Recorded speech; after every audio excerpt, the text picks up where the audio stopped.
Hi guys, welcome back to the channel. स्वागत है आप सभी का एक नए वीडियो में। पिछले एपिसोड में आपने देखा मैं जमटा से चल के नाहन होते हुए पौंटा साहिब आ गया।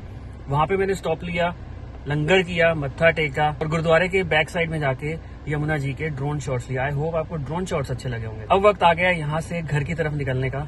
जीपीएस मैंने सेट कर दिया है, लगभग 250 किलोमीटर का डिस्टेंस है। 5, सवा 5, साढ़े 5 घंटे ऐसे कुछ लगेगा। टाइम हो रहा है 10:24 और बाहर का टेम्परेचर 30.5 डिग्री। गाड़ी धूप में खड़ी थी और भाई इतनी गर्म हो गई है ना, बुरे हाल हो गए। चलो शुरू करते हैं अब पौंटा साहिब से अपने घर की जर्नी लेके प्रभु का नाम। वाहिगुरु जी का खालसा, वाहिगुरु जी की फतेह।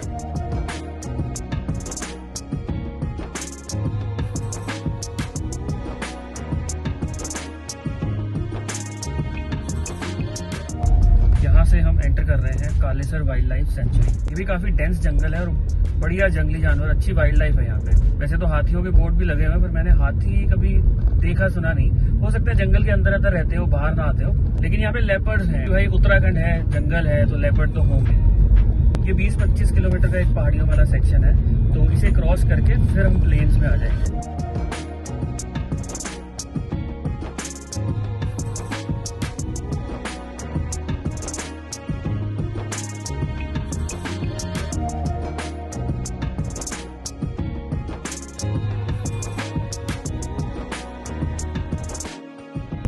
अल्टीमेट नजारे यार। यहाँ मैं गाड़ी रोक नहीं सकता क्योंकि ना सड़क छोटी है, तो अगर एक भी गाड़ी रुक जाएगी तो फिर बाकी लोगों को दिक्कत होगी। बहुत एंजॉयबल ड्राइव है।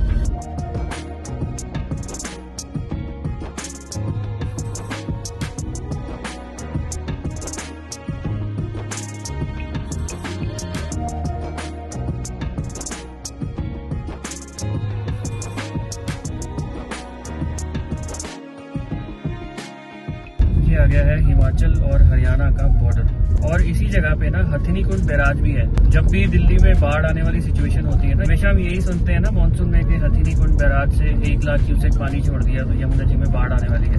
वो यहीं से छोड़ा जाता है पानी। अब यहाँ से सीधा एक जगह आएगी जगाधरी और यमुनानगर, दोनों आसपास है। उसके बाद हम आगे जाएंगे लाडवा की तरफ और लाडवा से आगे अपने जाएंगे करनाल की तरफ। करनाल में हमें अपना नेशनल हाईवे 44 मिलेगा, जो कि दिल्ली पानीपत करनाल वाला हाईवे है। 11:05 हो चुके हैं और हमने पहाड़ी रास्ते को बोल दिया है bye bye. Outside temperature 33 degree. घर का डिस्टेंस अभी भी यहाँ से लगभग 225 किलोमीटर है। वही पहुंचने में 4.5-5 घंटे के बीच कुछ लगेगा अपने को। और मैं फिर से कहूंगा, जो ब्रेकफास्ट हुआ ना, जो मैंने लंगर किया पौंटा साहिब गुरुद्वारे में, भाई मजा आ गया। ऐसी चाय तो यार मिल ही नहीं सकती। मैं तो भाई चाय लवर हूँ, तो घर पे भी अपनी चाय ना मैं खुद ही बनाता हूँ। मैं किसी और के हाथ की चाय पसंद ही नहीं करता, लेकिन ऐसी चाय मुझसे बनती नहीं यार जो गुरुद्वारे में मिलती है। पता नहीं अब क्या होता है यार, ये माहौल की वजह से ऐसी चाय इतनी स्वाद लगती है या उनकी कोई बनाने की टेक्निक है, पता नहीं भाई। जो भी है टोटली वर्थ। बड़ी कटोरी भर के मैंने चाय पी यार, मजा आ गया। भाई एक चीज मैं आपको बताना चाहूंगा कि अगर आप नोएडा या गाजियाबाद रहते हो ना, तो आपको जीपीएस दिखाएगा मेरठ होते हुए सहारनपुर, उसके बाद यमुनानगर और वहां से पौंटा साहिब। जबकि उससे बेटर रूट है अपना NH44 वाला। अगर आपको बाय चांस ना समझ आए तो आप जीपीएस में करनाल डाल दो और करनाल से पौंटा साहिब जाओ, और पौंटा साहिब से वापस आ रहे हो तब भी करनाल डाल दो जीपीएस में, वो अपने आप आपको करनाल ले जाएगा। उसके बाद अपना NH44 आ जाएगा। क्योंकि एक्चुअली प्रॉब्लम क्या है, देवबंद से जो मुजफ्फरनगर होते हुए मेरठ का रास्ता है ना, वो रोड तो अच्छी है, लेकिन वो यार बहुत हैवी ट्रैफिक हो जाता है उस रोड पे कभी कभी ना, और स्पीड फिर आपकी स्लो हो जाती है। लेकिन ये वाला जो हाईवे है ना, ये प्रॉपर हाईवे है अपना NH44। ये NH344 है जो कि पंचकुला को सीधा सहारनपुर होते हुए देहरादून और हरिद्वार से कनेक्ट करता है। कल भी हमने इस हाईवे पे थोड़ा सा ट्रेवल किया था और आज भी अपने को थोड़ा सा ही ट्रेवल करना है, ज्यादा नहीं है, 10 किलोमीटर से ज्यादा नहीं होगा। उसके बाद हम लाडवा की तरफ कोई ना कोई स्टेट हाईवे लेंगे। दिल्ली में मैंने सुना है कल बहुत बढ़िया वाली बारिश हुई है, इतना ठंडा मौसम हो रखा है इस बार तो कमाल ही हो गया। मई के महीने में भी ना दिल्ली में रुक रुक के हर 2-4 दिन में, 5 दिन में इतनी बढ़िया बढ़िया बारिशें हो रही हैं। आंधी आती है, बारिश होती है और एकदम से 10-15 डिग्री टेम्परेचर कम हो जाता है। तो अभी दिल्ली में वही चल रहा है, जबकि पहाड़ों में ना बिल्कुल नॉर्मल था, कोई बारिश नहीं, कुछ नहीं। इनफैक्ट कल सुबह जब मैं दिल्ली से निकला था तब भी ड्रिजलिंग हो रही। अब मैं नीचे आया हूँ तो फिर यहाँ पे हल्की हल्की ड्रिजलिंग मिली थी। आगे चल के हो सकता है अपने को फिर से बारिश का माहौल मिले। क्लाउडी लग तो रहा है। भैया अब हम पहुंच गए हैं लाडवा। यहाँ से 15 किलोमीटर में अपने को नेशनल हाईवे सीधा इधर मिल जाएगा, या फिर हम लेफ्ट टर्न ले सकते हैं करनाल की तरफ, वहां भी अपने को नेशनल हाईवे मिलेगा। उससे अपना डिस्टेंस कवर हो जाएगा ज्यादा और थोड़ा सा शॉर्ट भी पड़ेगा। तो आज मैं पहली बार करनाल की तरफ ही लेता हूँ। मैं कभी भी इस तरफ गया नहीं डायरेक्ट। अब ये कौन सा स्टेट हाईवे पता लग जाएगा। आई जस्ट होप कि ये रोड अच्छी हो। इस रोड में पहली बार जा रहा हूँ। 35 किलोमीटर यहाँ से अपना नेशनल हाईवे है। घर का डिस्टेंस यहाँ से है 178 किलोमीटर। एग्जैक्टली 3 घंटे लगेंगे। तो अगर इस 178 किलोमीटर में 35 किलोमीटर ये स्टेट हाईवे वाले भी इंक्लूडेड है तो ठीक है यार, क्योंकि स्टेट हाईवे पे तो थोड़ा सा अपनी जो स्पीड रहती है वो कम ही रहती है। सो फार जर्नी इज गुड। अभी तक ऐसी कोई थकावट वाली बात नहीं है। मैं गाने सुन लेता हूँ, थोड़ा थोड़ा रिकॉर्ड कर लेता हूँ। कहीं रुका नहीं मैं अभी तक, जब से पांवटा साहिब से चला हूँ। देखते हैं कहीं रुक के ना, मेरा मन कर रहा है गन्ने का जूस पीऊँ या कुछ ऐसी कोई ठंडी चीज, क्योंकि अब गर्मी सी हो गई है ना, आगे जाके ये गर्मी और बढ़ेगी। अब ये स्टेट हाईवे 4 लेन हाईवे बन गया है, ये तो बहुत बढ़िया है। यहाँ से सिर्फ 26 किलोमीटर और चलना है और उसके बाद अपना NH44। अगर ये पूरा ऐसे ही है फिर तो बहुत ही बढ़िया है यार, फिर तो यही रास्ता बेटर है भाई पांवटा साहिब जाने के लिए। भाई करनाल से पहले ये देखो कितनी बढ़िया छबील लगी हुई है। रूह अफ़ज़ा है ये, इसमें हल्का सा दूध मिक्स होता है। भाई क्या बढ़िया यार, एकदम ठंडी। भाई गर्मी के मौसम में फ्री सेवा, ठंडी छबील। होए होए होए भाई, जैसे ना दिल तृप्त हो गया। मैं कितनी देर से देख रहा था कोई गन्ने का जूस मिल जाए, ठंडा कुछ भी। छबील तो मजेदार यार। चलो आगे खींचते हैं हाईवे की तरफ। हाईवे यहाँ से ज्यादा दूर नहीं है, 5-7 किलोमीटर है।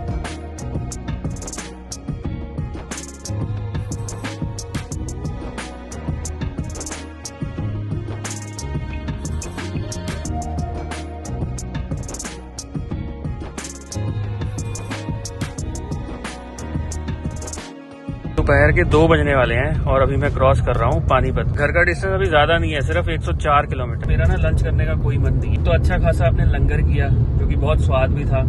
उसके बाद अभी इतनी तो मैंने छबील पी ली, इतना पानी पीता जा रहा हूँ, पेट भरा हुआ है। घर जाके कुछ ना कुछ खा लूंगा, वो ज्यादा सही है। अगर कहीं अभी ब्रेक भी लेता हूँ लंच के लिए तो ठीक से कुछ खा तो सकूंगा नहीं और टाइम भी लग जाएगा।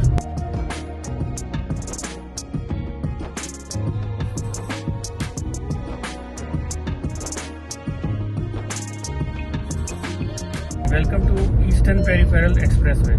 दिल्ली के आसपास का सबसे गंदा एक्सप्रेसवे यही है। 120 की स्पीड लिमिट है, यहाँ 80 से ऊपर गाड़ी नहीं चलती, क्योंकि गाड़ी ये देखो भाई, इतनी उछलती है गाड़ी। और बाहर का टेम्परेचर हो गया है 41.5। वेलकम टू गर्मी। सुबह जब मैं उठा था तो टेम्परेचर था 23-24 और अब आ गया है 41.5। क्या पता घर जाते जाते ये 43 तक भी हो जाए। सीमेंटेड रोड है तो मुझे गाड़ी भी आराम से चलानी पड़ेगी। एक तो टेम्परेचर बाहर का वैसे ही बहुत ज्यादा है, ऊपर से टायर गर्म होते हैं इसमें, तो थोड़ा स्पीड कंट्रोल करके। वैसे भी यार ये रोड है ही नहीं इस लायक कि इस पे ना 120 चलाओ। 80-90 तो बहुत ज्यादा बोल रहा हूँ मैं पहले भी अपने कई व्लॉग्स में बोल चुका हूँ। ये सबसे गंदा एक्सप्रेसवे है जो दिल्ली के अराउंड है। KMP का जो वेस्टर्न वाला एक्सप्रेसवे वाला पार्ट है ना, वो फिर भी ज्यादा अच्छा है। ईस्टर्न तो यार पूरा ही सीमेंटेड है और पूरा ही गंद मचा हुआ है। ये आ गया अपनी ट्रिप का आखिरी टोल प्लाजा। बड़ा ही जबरदस्ती का टोल प्लाजा है। इतना टोल लेते हैं, सड़क रिपेयर नहीं होती इनसे। और टोल इनके ना हर फाइनेंशियल ईयर के साथ रिवाइज होते हैं। 1 अप्रैल आता है ना, तो इनके जो रेट्स है ना टोल के अक्रॉस इंडिया, वो रिवाइज हो जाते हैं। सड़क तो ठीक कर दो यार, बहुत ही गंदा है यार, बहुत ही गंदा है। जहाँ जहाँ ये छोटे छोटे जॉइंट्स आते हैं ना, जैसे ये है, ये गाड़ी को उछाल के मारते हैं यार। ये उछली, ये ओ भाई साहब, ये आ गया जी यमुना जी का ब्रिज। कहाँ तो आज सुबह हम पांवटा साहिब में थे और बिल्कुल यमुना रिवर के बिल्कुल साथ थे, और अब यहाँ पहुंच गए दिल्ली के आसपास। और भाई इसी के साथ इस ट्रिप पे आज अपनी गाड़ी के 30,000 किलोमीटर पूरे हो गए। सही में ऐसे लग रहा है कि आज तो पता नहीं क्या ही अचीव कर लिया भाई। अभी कल ही की बात है कि ये गाड़ी मेरे लिए बिल्कुल नई थी। इस गाड़ी को लिए हुए मुझे 1 साल 7 महीने हो गए।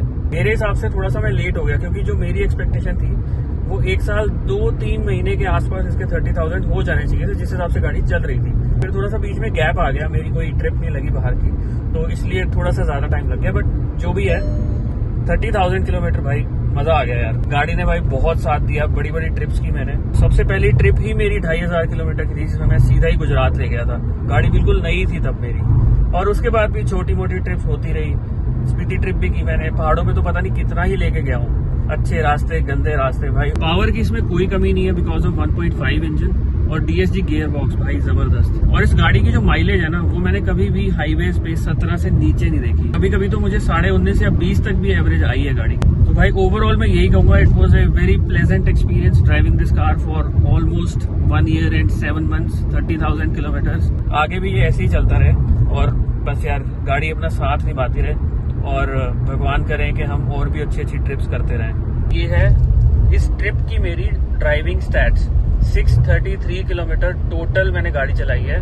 46 किलोमीटर एवरेज स्पीड आ गई है, क्योंकि हम पहाड़ों पे बहुत हमने ड्राइव किया है। 17.3 की अभी तक माइलेज आई है, इंक्लूडिंग जो पहाड़ी रास्ता था उसे मिला के।